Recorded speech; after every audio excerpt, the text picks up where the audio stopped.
सामान्य बहुत सारी बातें होती हैं, बहुत सारी यादें होती हैं। बचपन में बहुत कुछ हो 6 सितंबर के हवाले से जिन्होंने इस जंग को देखा या बच्चे थे, नौजवान थे, क्या-क्या उन्होंने देखा, किस तरह जहाज़ आते थे और जहाज़ उड़ते हुए देखे, जो उन शहरों में नज़दीक रहते थे और जो बॉर्डरों के नज़दीक रहते थे, जो पढ़े-लिखे नौजवान हैं जिन्होंने तारीख़ को पढ़ा और कॉलेजों में, यूनिवर्सिटियों में पढ़ा, देखते भी रहे, सुनाते भी रहे।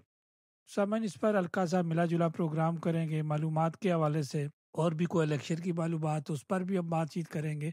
चूँकि ये ओपन प्रोग्राम होता है, इस पर कोई किसी किस्म की पाबंदी नहीं होती, जमहूरियत है, कानून कायदे के अंदर रहते हुए आप अपना नुक्ता नज़र जो है वो बयान कर सकते हैं। सामईन नाज़रीन, इस वक़्त हमारे साथ एक पढ़े-लिखे नौजवान भी हैं, बल्कि ये अब बाप भी हैं और ये अपने कोर्सेज़ वग़ैरह करते रहते हैं और कंप्यूटर का दौर है, पढ़े-लिखों का दौर है। पढ़े-लिखे लिए ये नहीं है कि पढ़े-लिखों में जो है वो जिनकी तालीम कम है वो कुछ कर नहीं कर सके, उन्होंने ज़्यादा तरक्कियाँ कर ली, उन्होंने ज़्यादा माल बना लिया है। तो इस वक़्त हमारे साथ रिज़वान भाई मौजूद हैं।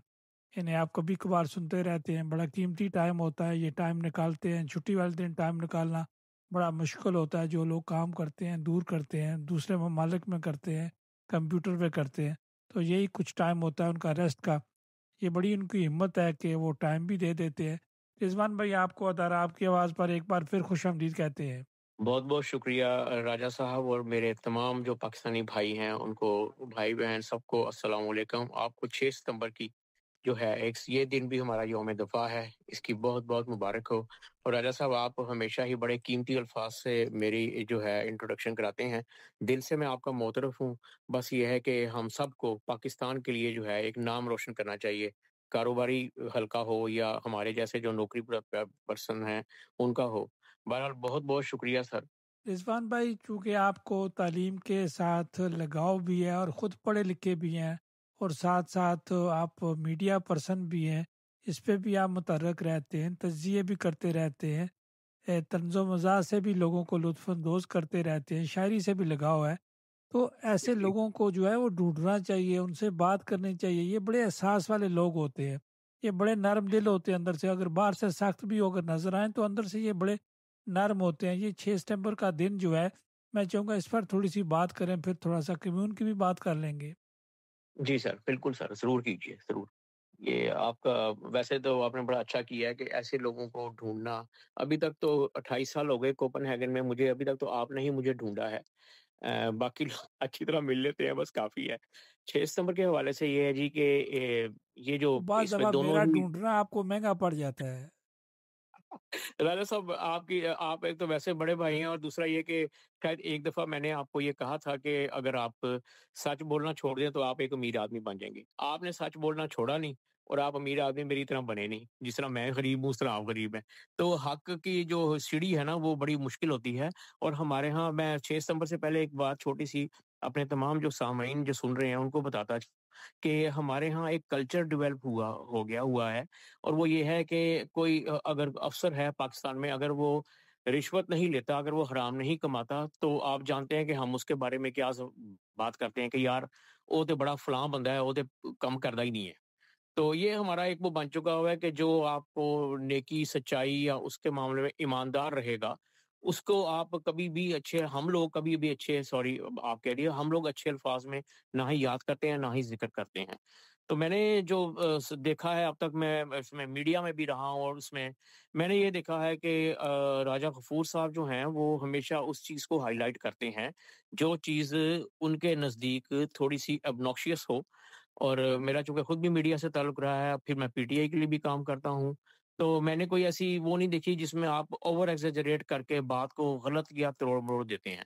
इसी वजह से शायद आपको और मुझे कुछ हलकों में पसंद नहीं किया जाता। रिज़वान भाई, कोई फ़र्क नहीं पड़ता, वो भी तो हमारे अपने ही होते हैं ना। जी, बिल्कुल। बस ये मैंने मैं सोचा हुआ था कि एक प्रोग्राम में ये बात सबको मैं बताऊँगा और कहूँगा ज़रूर, क्योंकि जो बात दिल में होती है, हम लोग साफ़-गो हैं, मैं तो मुँह पे बिल्कुल बात कर देता हूँ। तो तो अब रिज़वान आते भाई, हैं। इसीलिए जो है जी, अल्फ़ाज़ बने गए हैं मुनाफ़िक, मीर जी, जी। जाफ़र, मीर हाँ जी। सादिक, अबू दाऊद। तो ये ऐसी हाँ चीज़ें जी। होती हैं, ये बिल्कुल आप चूँकि तालीम से मुंसलिक के हर वक़्त अटैच भी रहते हैं और चूँकि बच्चों की भी तरबियत भी आप करते रहते हैं, खेल के लिहाज़ से भी, कंप्यूटर के जी। लिहाज़, साइंस के लिहाज़ से भी, तो ये आपको ज़्यादा जो है ना ब नफ्सियात का भी पता चलता रहता है। हाँ जी, बिल्कुल और मैं अभी भी पढ़ाता हूँ। कभी-कभार कुछ लोग मेरे पास इंजीनियरिंग के स्टूडेंट आ जाते हैं, तो उनको मैं हमेशा यही कहता हूँ कि यार जी हम आपको कैसे पे बैक करें? मैंने कहा पे बैक इस तरह करना है कि जब किसी मकाम पे पहुँचो, तो अपने में किसी की हेल्प करो। हमें यहाँ नेटवर्क का प्रॉब्लम है। हम लोग कुछ लोग ऐसे हैं जो डिज़र्व करते हैं, तो उनको समटाइम्स ऐसे होता है कि नौकरी नहीं मिल जाती। तो फिर इसमें अगर अपना कोई बंदा वहाँ बैठा हो और वो सही तरह से इवैल्यूएट करे, तो वो फिर उसकी हेल्प करे। तो मैंने कहा मैं उनको यही कहता हूँ कि यही मेरा पे बैक है कि आप अपने लोगों की हेल्प कीजिए। बड़ी अच्छी बात है, हेल्प करनी चाहिए। तो थोड़ा-सा इस 6 सितंबर का कोई वाकया सुनाएँ, कोई ब बुज़ुर्गों के हवाले से, कोई नौजवानों के हवाले से, कोई माँओं-बहनों के हवाले से, कुछ कुर्बानियों के हवाले से, ताकि उनको पता है कि ये इतनी चीज़ें जो पाकिस्तान में आपको सहूलियात मिल गई हैं, इतनी आसानी से नहीं मिली। बहुत अच्छी बात बड़ी हुई ये जो सहूलियत की आपने बात की है। आज भी अगर पाकिस्तान में एक औरत, एक आदमी, एक नौजवान, एक बुड्ढा, एक बच्चा, आज भी अगर मैं बेफ़िक्र होके मेरा ताल्लुक लाहौर से है। आज भी अगर मैं बेफ़िक्र होके अपने सहन में चारपाई डाल के सोता हूँ, जबकि मेरे मुझे पता है कि मेरे से सिर्फ़ 15 किलोमीटर दूर एक इंतहाई कमीना और हमारे से 5 गुना बड़ा दुश्मन मौजूद है। तो मैं क्यों सोता हूँ? क्या मैं किसी पॉलिटिशियन की वजह से बेफ़िक्र होके सोता हूँ? क्या मैं किसी पॉलिटिकल जमात की वजह से बेफ़िक्र होके सोता हूँ? नहीं। मैं अपने उन जवान भाइयों की वजह से बेफ़िक्र होके सोता हूँ, जो कि उस वक़्त जाग रहे होते हैं और बॉर्डर पे हमारे मुल्क की हिफ़ाज़त कर रहे होते हैं। सो कतई नज़र इसके कि मेरा ताल्लुक या आपका ताल्लुक या हम भाई है जो भी सुन रहे हैं, उनका ताल्लुक जिस मर्ज़ी सियासी जमात से है, we should give a very, very high respect to our armed forces जो कि हमारे लिए हर वक़्त जाग रहे होते हैं, हर वक़्त बिल्कुल तैयार होते हैं कि किसी तरह से भी अगर कोई घटिया किस्म की चाल बॉर्डर की उस तरफ से की जाए, तो उसका वो ना सिर्फ़ बल्कि मुकाबला कर सकें, बल्कि उनको अच्छे तरीके से जवाब भी दें। 6 सितंबर के मामले में ये है कि मैं तो ज़ाहिर है उसके बहुत बाद पैदा हुआ ये वाक़या लेकिन मेरे वालिद साहब जो हैं मरहूम, वो ये बताते थे कि हम सब जो है वहाँ पे एक किस्म का उधर डंडे और वो सब लेके पहुँच गए थे बॉर्डर पे। तो फिर हमारे आर्मी के जवानों ने हमें कहा कि देखो लड़ हम लेंगे, आप यहाँ पे इस तरह मत आइए। जिस चीज़ की हमें ज़रूरत है वो ये है कि मरहम पट्टी, बैंडेज, फर्स्ट एड यानी जिसे कहते हैं और अगर आप वहाँ से अपना खाना प्रोवाइड कर सकते हैं। फिर उनके मुताबिक वालिद साहब के जिस तरह वो बताते हैं कि लोगों ने देगें की देगें पहुँचाते थे वहाँ पे। वो एक जज़्बा था, वो जज़्बा ईमानी कह लें या जज़्बा पाकिस्तानी कह लें, मेरे लिए तो एक है।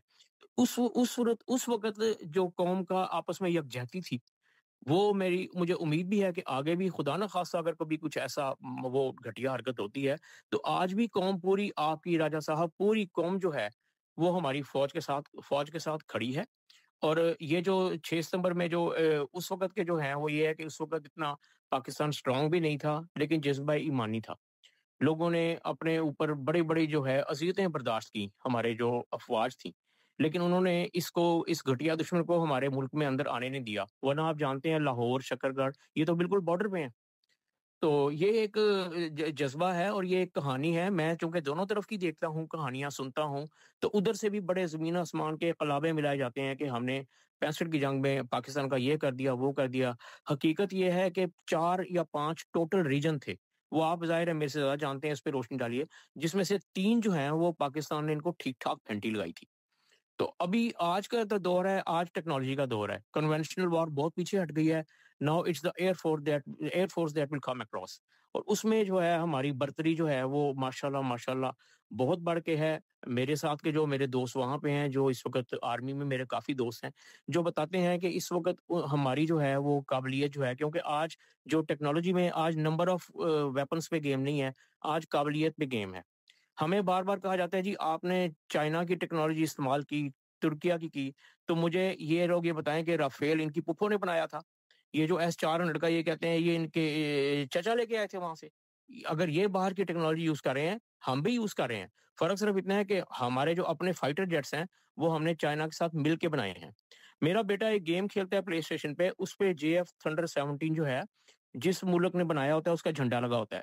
तो प्लेस्टेशन की जो गेम है जिसका पाकिस्तान से कोई ताल्लुक नहीं है, वो एक जापानीज़ है, सोनी की गेम है।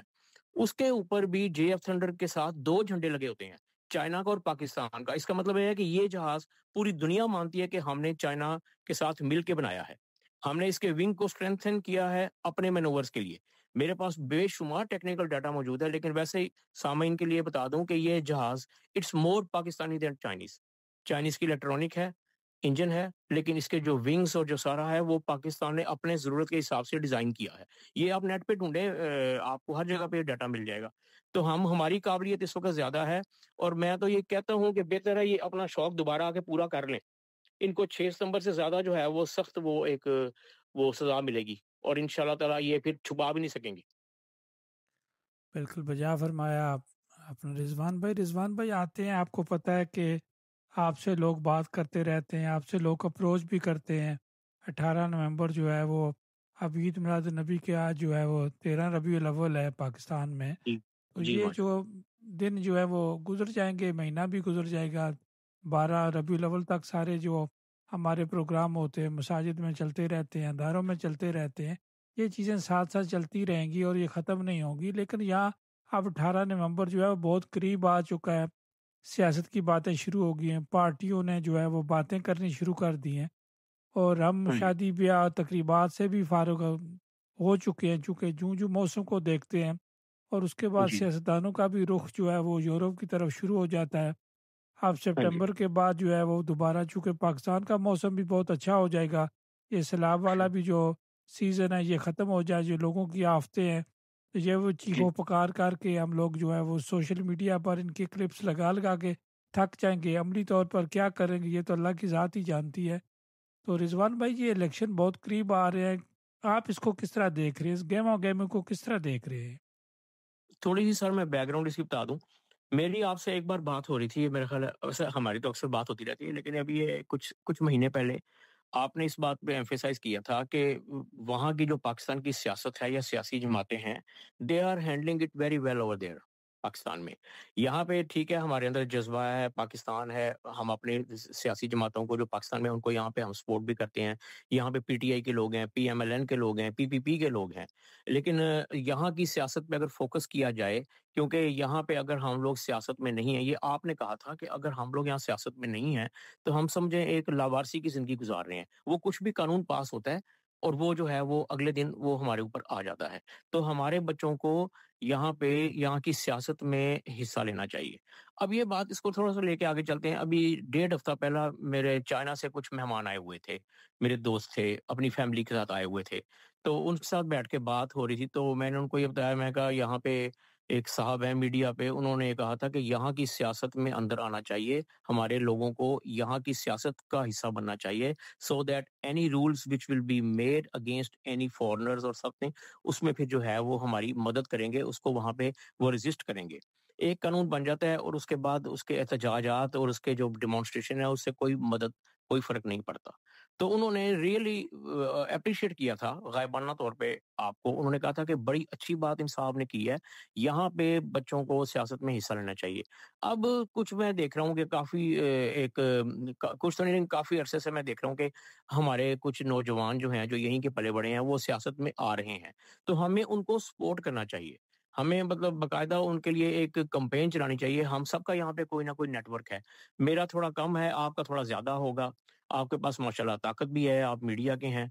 तो ऐसे लोगों को जो हमारे जो अपने लोग हैं, जो सियासत में आना चाहते हैं, उनको प्रमोट करना चाहिए। हमारे इलाके में जो साहब खड़े हो रहे हैं, वो मेरा उनसे पुराना सलाम दुआ है और पिछली दफ़ा भी मैंने काफ़ी अपने तौर पे जितनी मेरी तौफ़ीक है, मैंने सपोर्ट किया था और इस दफ़ा भी मैं पूरी तरह डिटरमिन्ड हूँ कि मेरे से जितनी भी हेल्प हो सकी, मैं करूँगा। बस इन लोगों से दरख़्वास्त ये है कि अपने आप को जब ये सिलेक्ट हो जाएँ, तो उसके बाद भी अपने आप को मीडिया में किसी न किसी तरह अपना जो है वो अपना प्रोमिनेंट रखें। फॉर एग्ज़ाम्पल आपको लोग सुनते हैं, हमारा जो लोकल लोग हैं, आपके रेडियो पे आएँ, 1-2 और भी यहाँ पे मीडिया के कुछ चैनल्स हैं, उन पे आएँ और अपने मंशूर बताएँ।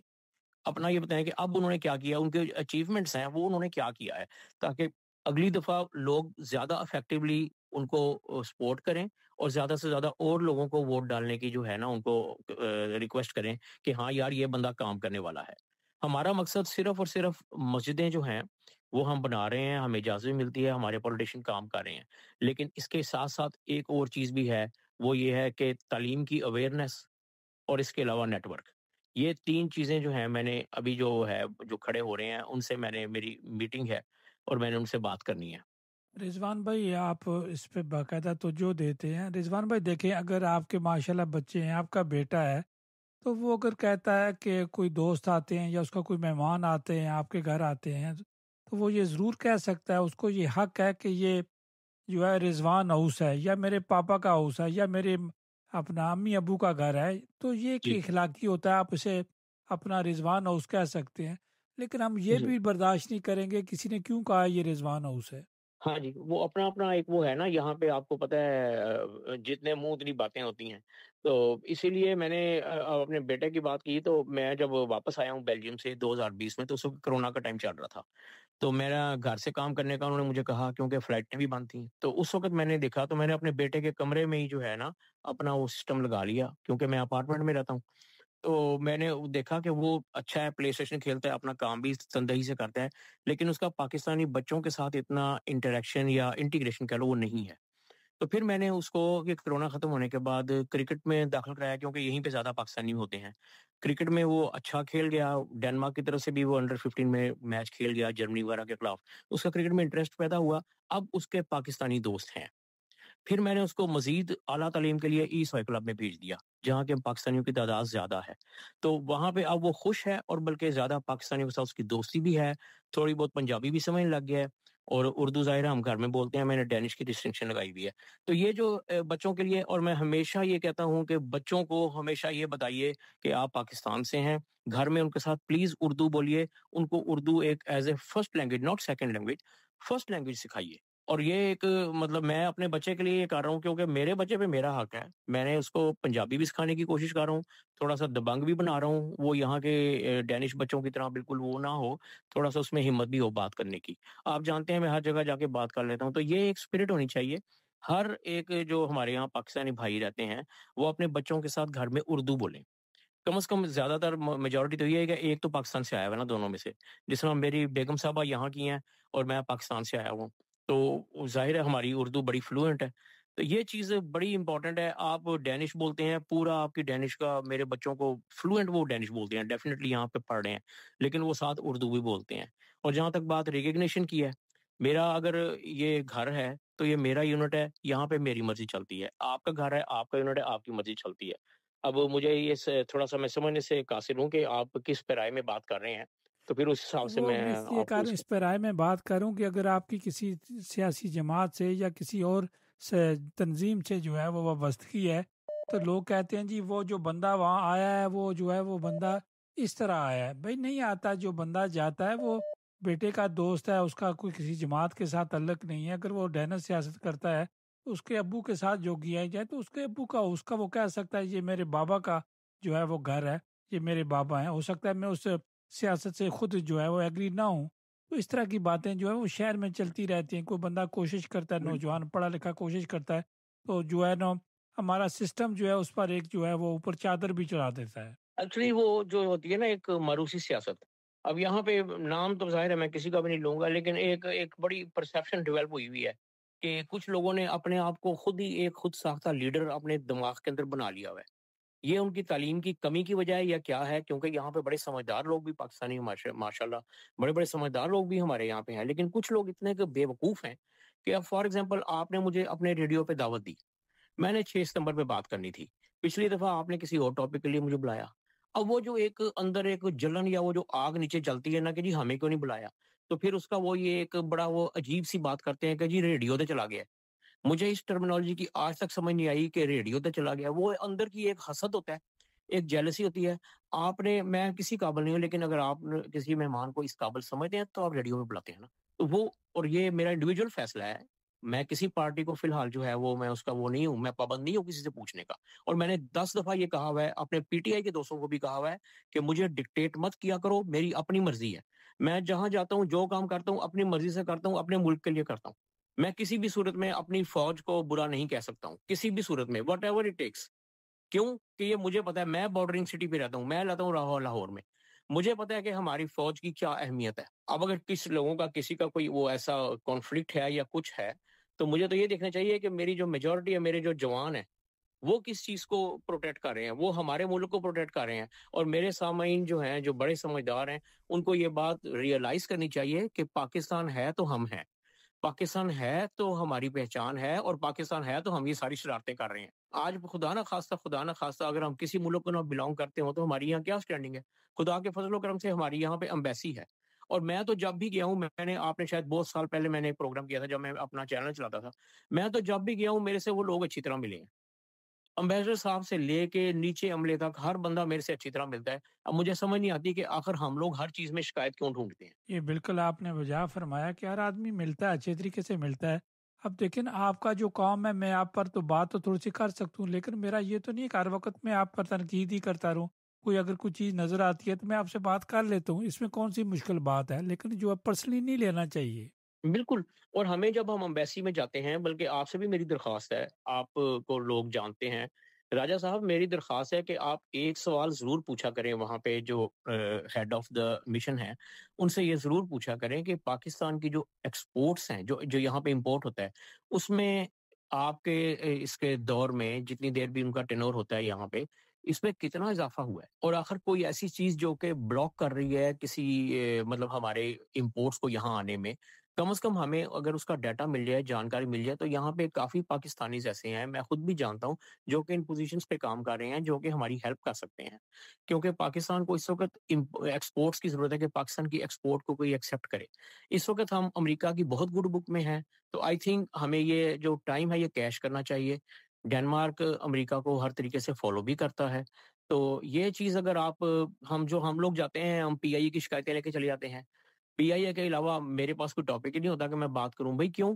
मुझे ये बात वहाँ जाके करनी चाहिए कि जनाब क कितनी-कितनी जो है वहाँ से आ रही हैं चीज़ें यहाँ पे और उसका पाकिस्तान गवर्नमेंट को क्या फ़ायदा हो रहा है? तो ये मैं आपसे भी दरख्वास्त करूँगा कि जब बिल्कुल, आप बात इंशाल्लाह करें तो आपकी उनसे ये बात पूछें। को, जो आपकी बात सुन भी रहे होंगे, उन तक मैसेज भी आपका पहुंच जाएगा, मैं पर्सनली भी कह दूंगा। अपना रिजवान भाई देखें, सिकंदर हैं या नौजवान हैं आपकी तरह, उन्होंने अपना एक नाम पैदा किया, सियासत में नाम पैदा किया, अपने माँ बाप का नाम रोशन किया। 17 जी, इम्तियाज़ की तरफ उनको जो है वो मार्च में पाकिस्तान में 17 इम्तियाज़ मिलने जा रहा है। माशाल्लाह। इससे पहले भी मिल चुके हैं, लेकिन ये नौजवान है जो सोसाइटी का, लोगों को नहीं पता, पहले किसी को मिला है तो इतनी ज़्यादा जानकारी नहीं होती लोगों को। लेकिन इस वक्त जो है वो सिकंदर को जो है मिलने जा रहा है, तो हम कोशिश करेंगे कि सिकंदर से भी राबता हो और आपसे डायरेक्ट भी बात करें। अब वो इलेक्शन लड़ने की तरफ भी जा रहे हैं और उन्होंने मुख्तलिफ पार्टियों से इताद भी कर लिया एक दो दिन पहले, और वो जी, पार्टियों की जो वोट्स थे वो जाते थे अल्बनीनी स्टेशन की तरफ, एसएफ की तरफ या दूसरी पार्टियों की तरफ जाते होंगे। तो डेफिनेट जो है वो उनको मिसाइल भी होते होंगे, और कुछ जो है वो ज़ाहिर है, जो जिस पार्टी को, यहाँ तो एक वोट की भी बड़ी कदर होती है। जब इस एक हाँ वोट जी, की कदर होती है तो उसकी ज़ाहिर है कि जो इनका जो लोकल जो पार्टियां थी, लिस्ट वाली पार्टियां थी, उनका एक मैंडेट बन जाता है, 4-5 हज़ार तक वो वोट ले लेते हैं। तो अब उन्होंने एक हाँ जी। मुआहदा कर लिया है।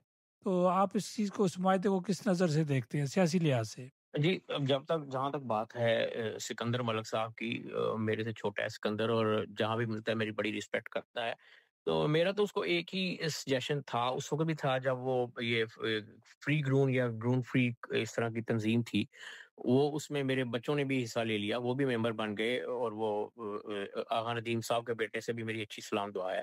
तो मैंने उस वक़्त छोटी-सी एक एक हकीर-सी एक गुज़ारिश की थी और वो ये था कि आपको जो आपका मैंडेट या जो मंशूर है ना आपका सॉरी, उस मंशूर को आपने क्लियर इस तरह करना है कि एक किस्म का समाबाइत बन जाए और सिर्फ़ हमने पाकिस्तानी कम्युनिटी पे फ़ोकस नहीं करना। क्योंकि ये बात तो आपको पता है कि हम यहाँ पे इतने ज़्यादा नहीं हैं पाकिस्तानीज़। तो आपने फ़ोकस करना है इस मंशूर को इस तरीके से बनाएँ कि डेनिश भी इसको रिकॉग्नाइज़ करें और पाकिस्तानी भी जो हैं इसको रिकॉग्नाइज़ करें और इसी तरह आप फिर वोट ले सकेंगे। खाली अगर आप फ़ोकस करते हैं कि यहाँ पे पाकिस्तानी कम्युनिटी को फ़ोकस करते हैं, तो I am afraid there won't be a single word at the roof on the election day. तो ये मेरा अभी भी मेरी दुआएँ सिकंदर के साथ हैं और अगर वो अपना एक मंशूर जो है उसको एडिट करते हैं, उसको मज़ीद उसमें मैं इसके लिए हाज़िर हूँ। मैं अगर वो मेरे से राब्ता करता है, मैं खुद ये जो है गाइड कर सकता हूँ कि किस तरह का हमने मंशूर बनाना है। आपने अगर अपनी पार्टी शुरू करनी है, तो वो किस तरह आपने अपना मंशूर बनाना है कि लोग आपकी पार्टी को डेनिश लोग आपकी पार्टी को जो है वो उसको भी वो भी सपोर्ट करें, खाली लोकल कम्युनिटी ना करें। और इसमें एक चीज़ बड़ी आम सी है कि जिस तरह अगर आप एक कारोबार शुरू करते हैं राजा साहब, तो अगर आप वो कारोबार टोटल बिल्कुल अपनी कम्युनिटी के लिए के पे फ़ोकस करके कर रहे हैं, तो शायद आपको इतना फ़ायदा नहीं होगा जब तक कि आप इसको एक हाइब्रिड किस्म का कारोबार नहीं बनाएँगे जिसमें डेनिश भी आके आपसे सामान खरीदें जो लोकल हैं और पाकिस्तानी और हमारे लोग भी आपसे आके सामान खरीदें। ये बिल्कुल उस तरह है, एक सियासी जमात भी बिल्कुल उस तरह होती है कि आप इसके इस चीज़ पे फ़ोकस रखें कि आपने सबको साथ लेके